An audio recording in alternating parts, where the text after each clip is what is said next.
Ito yung earning apps na habang nanonood ka ng mga videos, ay kumikita ka. Yan. Halimbawa, ito, manood tayo.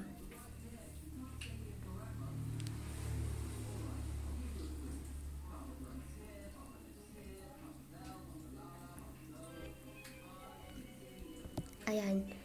Ito yung mga naka-add to playlist dito na mga video na pinapanood ng mga anak ko. Yan, pinapanood nila to eh. Inuulit-ulit lang naman nila itong pinapanood, kaya in-add to playlist nila. Yan. Diba? Nanonood ka lang ay kikita ka. O, ayan. Wala, ilang seconds lang yata yun, kumita na tayo.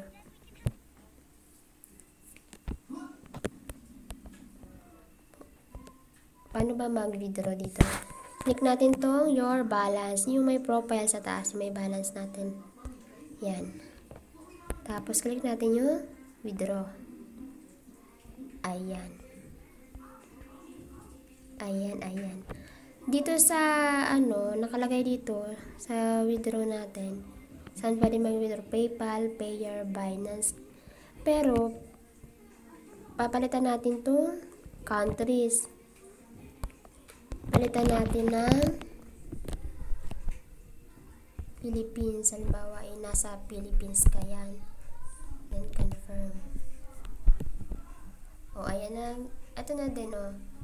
Philippines, pwede kang mag-cash out sa Lazada, GCash, at PayPal. May nakalagay dyan sa Lazada at GCash na 1 to 2 business days bago mo siya ma-cash out. Pero ako, nung nagtry ako mag-cash out dito sa GCash, wala pang ilang seconds ay pumasok na agad yung sa GCash ko. Ang balance ko dito ay 1.08 pero hindi ko muna siya i-cash out. Ipunin ko muna siya dyan. Pero ipapakita ko sa inyo yung na-cash out ko na dito. Tingnan natin dito sa transactions. Yan. Ayan o. Nakapag-cash out na ko dito na $1.06 USD. Yan. At pumasok agad dyan sa GCash ko. Talagang napaka-legit nito. Bagong application pa lang ito. Kaya try nyo na. Kung halimbawa may ginagawa kayo, pwede sa mga anak niyo ipanood nyo. Or pwede naman iwanan nyo lang siyang nakabukas. Tapos, naka-open lang yung video. Kahit hindi kayo manood, mag-i-earning na yun. Kaya lang,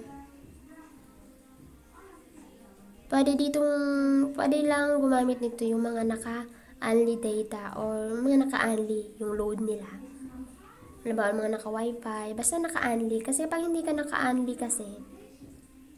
hindi naka-unli yung load mo, mabilis maubos yun. Mabilis siyang kumain ng load baga, ganun. Pero pag naka-unli ka naman, lagi kang may load, ay bagay na bagay ito talaga sa'yo. Ako kasi minsan lang ako magka-load eh. Minsan ko lang itong magamit, mapanood. Ganun. Try nyo na dyan yung mga naka-unli wifi. Mga naka-unli data dyan. Yung mga walang ginagawa. O, bagay na bagay ito sa inyo at malaki ang kikitain nyo rin dito.